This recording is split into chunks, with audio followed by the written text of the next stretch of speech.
આ મહારાષ્ટ્રનો રસ્તો દેખાય છે, અમને બધાને દેખાતો જ હોય કે આ જે છે આ મહારાષ્ટ્રનો રોડ છે. અહીંથી આવીએ ને આ બાજુ જઈએ ને અમારું ગામ આ રોડેથી જવાય છે. આ રોડેથી જવાય એમ ફરીને અમારા ગામમાં જાય, કારણ કે અમારા ગામમાં બીજો કોઈ રસ્તો નથી. અમારું જે ફળિયું છે એ ડુંગર ઉપર છે અને અહીંથી અમારો રસ્તો કાચો છે. તે આપણે આગળ જોઈને જોઈએ કે ક્યાં સુધી કાચો છે તે. તો આપ લોગ બન્યા જ રહો અને જોયા જ કરજો કે આ વિડીયો ક્યાં સુધી લાંબો છે. 1 કિલોમીટરનો રસ્તો છે. એમ લાગે કે 1 કિલોમીટર કદાચ નહીં હોઈ શકે, પણ એના કરતાં વધારે છે, કારણ કે અમારી પર દાદાથી અગાડીની અહીંયા ફેમિલી રહેતી છે. 50થી 60થી વધુ લોકો અમે રહીએ છીએ, પણ અમારા આજ સુધી રસ્તો બન્યો નથી.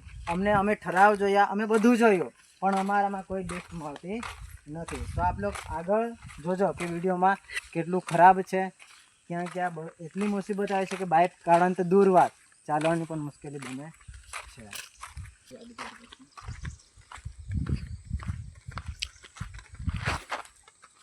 ને તમને દેખાતું હોય આ જો ગટર દેખાય છે, આ અમારા ખુદના પૈસાથી અમે કરેલું છે. એમ લાગે કે ગામમાં જે ફાળો છે એનાથી કરેલા છે, પણ નહીં, અમે અમારા ખુદના પૈસાથી કરેલો છે. ને આ ગટર બી ખાવા માટે ઘણી અમને મુશ્કેલી થઈ ગઈ, અમારા ખુદના પૈસાથી કરેલું છે. આખો રસ્તો ખરાબ છે. જ્યારે ચોમાસાનો સમય આવે છે ત્યારે અમને એટલી બધી મુશ્કેલી પડે છે કે અમે બોલી તો ક્યાં, અમે જોઈ બી નહીં શકીએ એવી બહુ ખરાબમાં ખરાબ હાલત છે. હવે અગાડી જેમ જેમ આપણે જશું તેમ તેમ રસ્તાની હાલત આવતી જશે. અહીંથી આપણે જોઈ શકીએ છીએ રસ્તો આખો ખરાબ ને ખરાબ જ છે. ચાલો અગાડી પણ હું બતાવી શકું, કારણ કે અહીંથી અમે બાઇક કાઢીએ છીએ. દરરોજ જો કોઈ માણસ નોકરી કરતો હોય તો નોકરી નહીં થાય.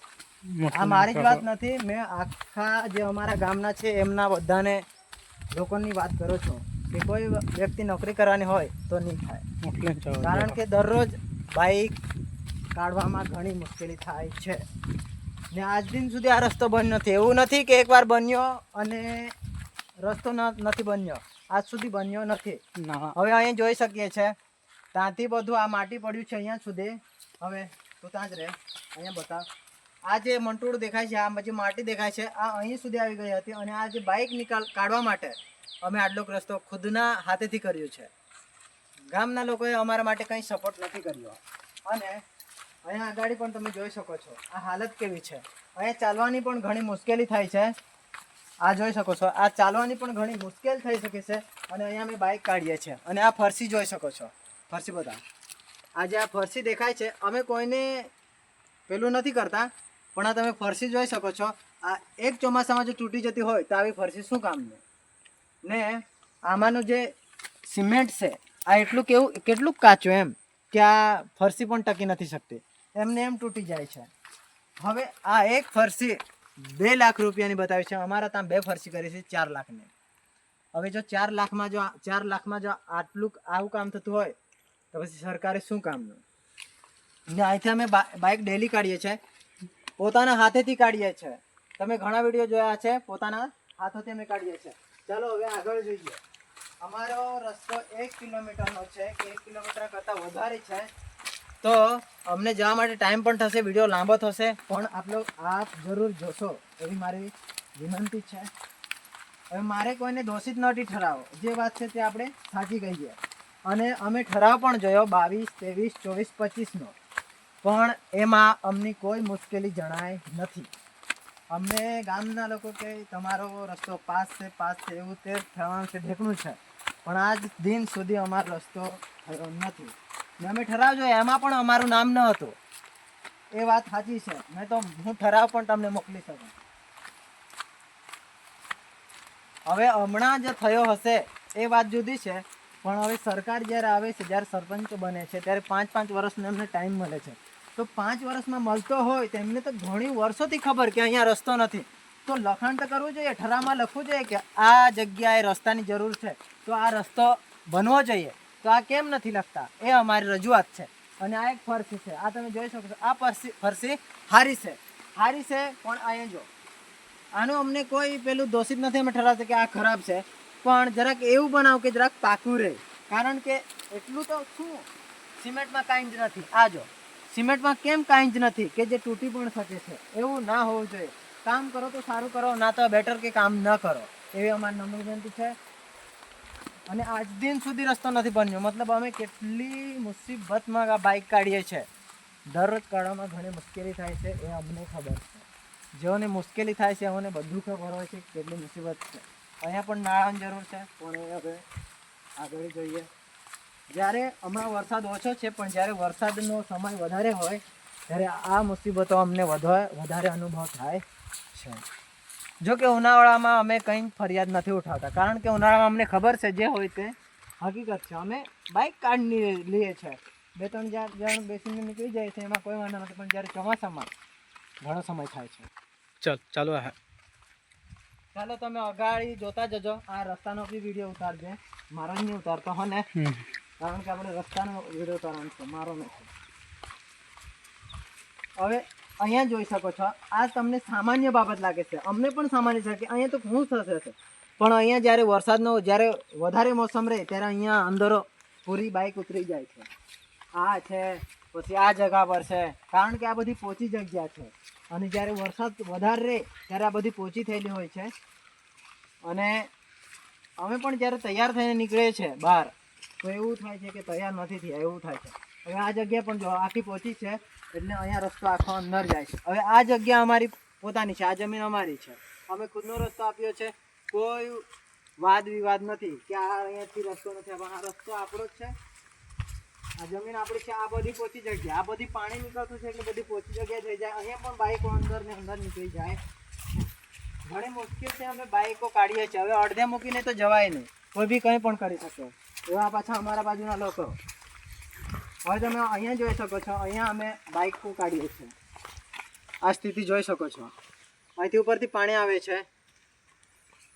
અને અગાડી ચાલો, અગાડી જોમ તમને. હવે આ પાછી બહુ મોટી સમસ્યા છે, બધા કરતાં પણ આ મોટી સમસ્યા છે. તમને દેખાય એવું કે સામાન્ય છે, રસ્તો બતાવજો, તમને લાગે બાકી કે આ સામાન્ય છે, તમને લાગે બાકી કે આ સામાન્ય વાત છે. પણ અહીંયા જોઈ શકો છો, અહીંયા પૂરી બાઇકો અંદર નીકળી જાય. ને આ જે રસ્તો છે, આ જે અમે પથ્થર નાખેલા છે, એ અમારા હાથમાં ખુદથી નાખેલા છે કે અહીંથી બાઇક અંદર નહીં જવી જોઈએ. ને અહીંયા પણ પૂરી બાઇકો અંદર જાય છે, જે અમને કાઢવામાં ઘણી મુશ્કેલ થાય છે. જ્યારે એક માણસ રહે ને ત્યારે બાઇક કોઈ દિવસ કાઢી શકતું નથી. બાઇક કાઢવા માટે 2 થી 3 જણ હોવા જોઈએ, 3-4 જણ હોવા જોઈએ તો બાઇક નીકળે, બાકી ટ્રાવેલ કરી નહીં શકશો ચોમાસામાં. એવી અમારી હાલત છે. આ જોઈ શકો છો અહીં કેટલું અંદર છે.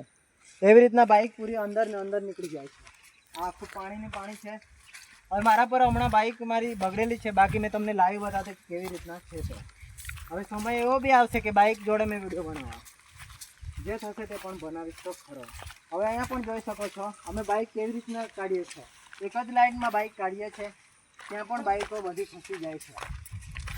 હવે લાગતું હશે કે આ લોકો ખાલી એક જગ્યાનો વિડીયો બનાવતા છે, પણ અમારા જે ઘરથી જે રસ્તો છે એ 1 કિલોમીટરથી પણ વધુ છે. અને જે મેં તમને બતાવ્યો કે જ્યાં ડાંબરનો રસ્તો છે ત્યાંથી, તો હવે અમે ઘરે જ્યાં સુધી ન જઈશું ત્યાં સુધી હું વિડીયો બનાવીશ, તમને આખું વિડીયો બતાવીશ કે અમે કેવી રીતના ટ્રાવેલ કરી શકીએ છીએ ચોમાસામાં.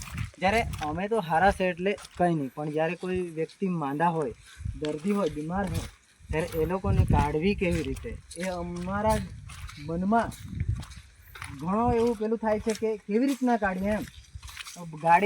બાઇક નથી નીકળી શકતી, કોઈ અહીંયા મોટી ગાડી નથી આવી શકતી, તો અમે કેવી રીતના એને દવાખાને લઈ જઈએ, ઉપચાર કેવી રીતે કરીએ, એવું અમારા મનમાં થાય. એટલે અમે આ સ્ટાર્ટઅપ કરીશું વિડીયોનું. તો અમારા માટે જે પણ સપોર્ટ કરશે એને તો દિલથી ધન્યવાદ છે, કારણ કે આજ દિન સુધી ગામના લોકોએ તો નથી કર્યો. એ તો અમે વાત સાચી કહી એમ, જે જૂના સરપંચો હતા તે લોકોએ અમારા માટે કર્યું છે. લાઇટો લાવી, જે કૂવો છે એ કૂવો કર્યો, અને જે કંઈ છે એ કર્યું એમ. પણ આ જે રસ્તાની છે જે મેન બાબત, એ આજ દિન સુધી ઘણા સરપંચો થયા, પણ અમારા ત્યાં રસ્તો બન્યો નથી. હવે અહીંયા તમે જોઈ શકો છો કેટલું ખરાબ છે.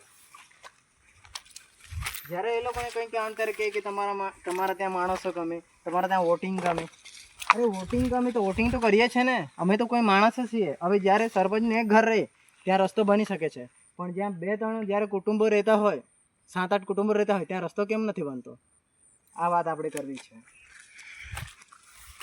કોઈ માણસ નોકરી જતો હોય ને આવા કાદવમાંથી તો એ તૈયાર થઈને જાય કેવી રીતે?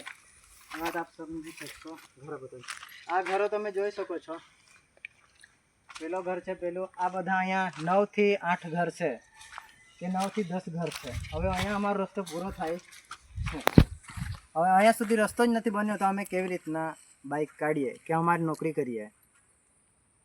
તો જે મેં વિડીયો તમને બતાવ્યું છે એ આપ લોકોને મતલબ તમે જોયું છે અને તમે નિરાકરણ લાવશો એવી હું આશા રાખું છું. કારણ કે અમે ઘણી મહેનત કરી છે અને આજ દિન સુધી કોઈ અમારા સાથે કોઈ રસ્તો બનાવવા માટે કોઈ કર્યું નથી. હવે સરપંચો રહ્યા, એમના 5 વર્ષ રહે. 5 વર્ષમાં જો એઓએ જો અમારું નામ નથી લખાવ્યું, આ ફળિયાનું નામ નથી. હવે આ ફળિયાનું નામ છે માવલી ફળિયો. આમાં ઘરો છે, નથી કે એક ઘર, ઘણા ઘરો છે ને ઘણા કુટુંબો રહે છે, પણ અહીંયા કોઈ ધ્યાન આપ્યું નથી. ને જ્યારે જો આપણે જોવા જઈએ કે ગુજરાત, તો ગુજરાત અમે બતાવ્યું હતું કે ત્યાંથી અમે મહારાષ્ટ્રમાંથી પસાર થઈએ છીએ અને આ બાજુ શું છે ગુજરાત, પણ ગુજરાતમાંથી કોઈ રસ્તો લાવતો નથી. હવે આ પણ ગુજરાત છે પણ અહીંયા પણ કોઈ ધ્યાન આપતું નથી, કારણ કે અમે ડુંગર પર રહીએ છીએ. અમારું ગામ મુરદડ નીચે છે, આ ડુંગરની નીચે, અને અમારું જે ફળિયું છે આ ડુંગર પર છે. અહીંયા કોઈ ધ્યાન આપતું નથી. અમે ઘણી મહેનત કરી, કોઈ જોયું નથી. અને આ જે અમે જે વિડીયો મેં બનાવેલા હતા, કારણ કે હું નોકરી કરું છું, એમ નાની અમથી પણ હું જોબ કરું છું અને એમાં મને ઘણી તકલીફ થતી હોવાથી હું એને વિડીયો બનાવ્યા અને વિડીયો તમે જોયા અને તમે મને મેસેજ કર્યો. તમારો દિલથી ખૂબ ખૂબ આભાર માનું છું. અને એવી રીતના તમે જે કોઈ પણ અમારા માટે મહેનત કરશે એનો